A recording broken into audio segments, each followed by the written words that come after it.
Hello friends, कैसे हैं आप लोग। उम्मीद करता हूँ आप सब बढ़िया होंगे और आपकी तैयारी बढ़िया चल रही होगी। देखिए, दृष्टि आईएएस पब्लिकेशन की सबसे पहले मैं आपको बुक दिखा दूं।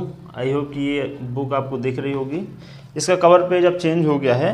ये पिछले साल दृष्टि आईएएस ने एमपीपीएससी के लिए प्रीलिम्स के लिए पीएसएस यानी प्रीलिम सक्सेस सीरीज़ करके बुक लॉन्च की थी। शायद 6 बुकों की श्रृंखला है। अब इनका कवर पेज चेंज हो गया है। कवर और अंदर के जो चार्ट वगैरह बने रहते हैं, टेबल वगैरह बने रहते हैं, इनका कलर चेंज हो गया, बाकी कंटेंट वही है। यानी गिलास बदल गई है, पानी वही है। ठीक है, तो इस पे बात करेंगे कि ये बुक कितनी सही है प्रीलिम्स के हिसाब से और एमपीपीएससी के हिसाब से प्री में ये कितनी खरी उतरती है। क्योंकि मैंने इस बुक को अभी रिसेंटली कंप्लीट किया है, पढ़ा है, तो मैंने सोचा इस पे एक वीडियो बनाना चाहिए। तो इसका रिव्यू करेंगे और सिलेबस वाइज ये कितनी ऑथेंटिक है, कितनी सिलेबस के अकॉर्डिंग ढाली गई है और कितना सिलेबस को कवर करती है, इस पे बात करेंगे। मेरे हाथ में सिलेबस भी है। आई होप कि आपको यूनिट 1 और यूनिट 2 प्रीलिम्स का ये आपको सिलेबस ध्यान होगा। नहीं हो तो आप इसको हाथ में लेके बैठिए। मैं आपको बता के चलता हूँ कि कौन कौन सी ये चीज़ें कवर करती है और कौन कौन सी चीज़ें छोड़ रही है। ठीक है, तो जैसे कि मैंने बताया, प्रीलिम्स की यूनिट 1 और यूनिट 2 इन दोनों में हिस्ट्री और आर्ट एंड कल्चर दिया हुआ है। ठीक है, यूनिट 1 में है Indian history art and culture, unit 2 में है एमपी की हिस्ट्री आर्ट एंड कल्चर। ठीक है, तो एक चीज़ मैं आपको बता दूं, मेरा अभी तक का व्यक्तिगत अनुभव है कि जो एमपी का कोई भी कंटेंट है, चाहे वो हिस्ट्री हो, पॉलिटी, जियोग्राफी, इकोनॉमिक्स, कोई भी कंटेंट जो कि एमपी से रिलेटेड है, वो आप एमपी के पब्लिकेशन से पढ़िए। बाकी चाहे कोई कितना भी धुरंधर पब्लिकेशन है, जैसे ये दृष्टि आईएएस बहुत शानदार पब्लिकेशन है, बहुत अच्छी बुक्स हैं, लेकिन एमपी के हिसाब से इसका कंटेंट एकदम जीरो है, बिल्कुल ख़त्म कंटेंट है, बिल्कुल ख़त्म। मैंने इसमें देखा जो ये यूनिट 2 का इसमें मध्य प्रदेश का इतिहास, संस्कृति और साहित्य, ये वाली जो यूनिट है ये तो बिल्कुल ख़त्म है इसमें। यानी आपको यूनिट 2 के लिए, एमपी के लिए, एमपी की हिस्ट्री के लिए और ये लोक नृत्य, लोक कला, इन सब के लिए, इनके लिए आपको दूसरी बुक पढ़नी पड़ेगी। यानी यूनिट 2 तो गई, बची यूनिट 1। अब यूनिट 1 में मैं आपको बताऊंगा, जैसे यूनिट 1 में जो पिछले साल सिलेबस नया जुड़ा था, संकल्पना और विचार वाला, वो एक हद तक ठीक है, पूरी तरह नहीं कहेंगे। जैसे पिछले अभी ये जो एग्ज़ाम 2024 वाला हुआ था जून में, इसमें पूछा गया था अष्टांग योग से रिलेटेड, बहिरंग है ना, से पूछा गया था एक क्वेश्चन, वो इसमें नहीं है।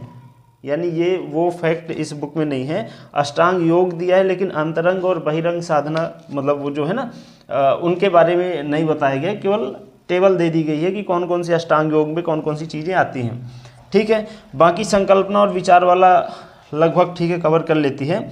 इसके बाद जो हिस्ट्री वाला पोर्शन है, मैं आपको उसमें बताता हूँ क्या क्या चीज़ें इसमें नई हैं। ठीक है, और कौन कौन सी चीज़, देखो इसमें एक जो मेन इनकी जो विशेषता है वो ये कि कंसेप्ट बेस्ड बुक रहती हैं। ये ठीक है एक हद तक, लेकिन चूंकि एमपीपीएससी में कंसेप्ट कम, फैक्ट का ज़्यादा मतलब डिमांड रहती है, इसलिए अपन फैक्चुअल डेटा पे ज़्यादा जाते हैं, क्योंकि प्रीलिम्स उसी से क्वालिफाई होना है। देखो जो हिस्ट्री वाला पोर्शन है, जो कि अपन हार्डकोर हिस्ट्री, प्राचीन भारत यानी एंशिएंट हिस्ट्री, मध्यकालीन और जो आधुनिक, ठीक है, इसमें ऐसा है कि प्राचीन एक हद तक कवर हो रहा है। ठीक है, मध्यकालीन में मैंने मतलब इसकी जो तुलना है इन्हीं की क्विक बुक से की है। क्विक बुक का भी रिव्यू मैं बहुत जल्द आपके सामने लाऊंगा। क्विक बुक से की है हिस्ट्री की जो आती है, और दूसरी लूसेंट के फैक्ट से।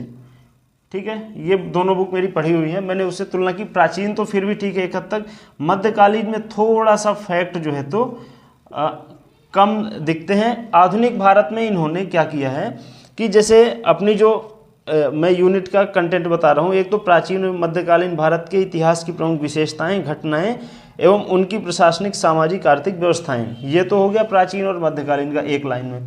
ठीक है, आधुनिक भारत का जिक्र कहीं भी नहीं है। आधुनिक भारत के इतिहास का जिक्र हमारी यूनिट 1 के कंटेंट में कहीं भी नहीं है। केवल ये दिया है भारत की सांस्कृतिक विरासत, वो इसमें काफ़ी डिटेल में दिया हुआ है, जो कि आपको दूसरे बुक में नहीं मिलेगा, पर ज़्यादातर फैक्चुअल है और प्रीलिम्स में उससे क्वेश्चन ज़्यादा आते नहीं है। ये मेंस के लिए ज़्यादा अच्छा है, पर वो इसमें दिया हुआ है, डिटेल में दिया हुआ है, ठीक है।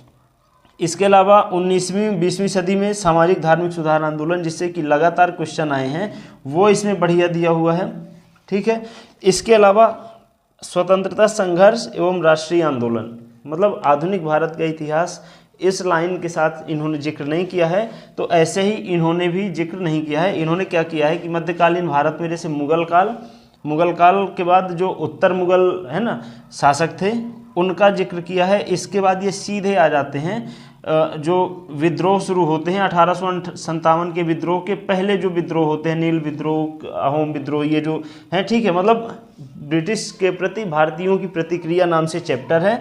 और उस मतलब जो 1707 जहाँ पे औरंगजेब की डेथ होती है, इसके बाद से लेके 1857, ठीक है, यहाँ तक का इतिहास, मतलब 140 सालों का इतिहास इसमें नहीं दिया गया है। और इसी में से एक महाराजा रणजीत सिंह से क्वेश्चन पूछा हुआ था, जबकि उस वाले सिलेबस में भी आधुनिक भारत के इतिहास का कहीं पे जिक्र नहीं है। यानी ये जो इम्पोर्टेंट पार्ट है वो पूरी तरह से मिसिंग है, इसमें पूरी तरह से डिलीट कर दिया गया है, ठीक है। तो 1857 की क्रांति का जो पृष्ठभूमि थी, यानी जो विद्रोह हो रहे थे, उसका इन्होंने ठीक ठाक वर्णन किया है। 1857 के बाद की जो घटनाएं हैं वो लगभग इन्होंने कवर की हैं। 1857 के बाद यानी जैसे एक तो धार्मिक राजनीतिक जो सुधार आंदोलन चले, वो एक पॉइंट हो गया। इसके बाद 1857 के बाद फिर धीरे धीरे संगठन बनने लगे, कांग्रेस की स्थापना हुई, कांग्रेस के बाद मुस्लिम लीग, वो फिर इन्हें डिटेल में दिया हुआ है। कांग्रेस के सारे अधिवेशन दे रखे हैं। और जो मतलब स्वतंत्रता संघर्ष चला, उसमें जो क्रांतिकारी संघर्ष था, गांधीवादी संघर्ष था, ये सारी चीज़ें इन्हें ठीक तरीके से दे रखी है। मतलब ठीक वर्णन है, कह सकते हैं, सही है। इसके अलावा इन्होंने फिर दो कैटेगरी में दिया है, एक तो जो एक्ट आए हैं ब्रिटिश काल में, और दूसरे जो उनके प्रशासक रहे हैं, यानी गवर्नर जनरल वगैरह, इन दोनों का वर्णन किया है। फिर इसके बाद जो अगली लाइन है कि स्वतंत्रता के पश्चात भारत का एकीकरण एवं पुनर्गठन, इसके बारे में इन्होंने दिया है। यानी मेरे कहने का मतलब ये है कि ये जो दृष्टि आईएएस का वीडी के पब्लिकेशन है, इसका जो इतना बड़ा नाम था, उस नाम के हिसाब से अगर मैं 5 स्टार में रेटिंग दूं तो इस बुक को 3 स्टार की रेटिंग दूंगा।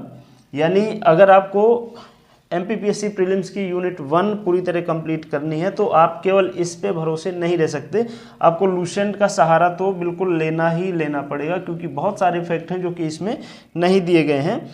लेकिन केवल लूसेंट से भी नहीं कवर हो रही, आप समझिएगा। पर लूसेंट और इसमें अंतर ये है कि इन्होंने साफ साफ लिख रखा है एमपीपीएससी प्रीलिम्स सक्सेस सीरीज, और दिया है एमपीपीएससी प्रारंभिक परीक्षा के नवीनतम पाठ्यक्रम पर आधारित संपूर्ण पुस्तक। तो संपूर्ण नहीं है, मेरे कहने का मतलब ये है, क्योंकि पाठ्यक्रम के आधार पे आपने कंटेंट तो डाल दिया, लेकिन उस कंटेंट में मतलब जो आपने चैप्टर डाला उसमें जो कंटेंट है वो है भी इसके लायक या नहीं है, ये मैटर करता है। तो उसके लायक नहीं है, फैक्ट है कम है, कंसेप्ट ज़्यादा है। अब कंसेप्ट तो चूँकि प्री में आने नहीं है ना। तो ये रहा इसका रिव्यू। अभी आप मार्केट में जाएंगे, एक बार आप पूरी बुक का थोड़ा सा आप ओवर रिव्यू आप भी देख लीजिएगा सरसरी निगाहों से।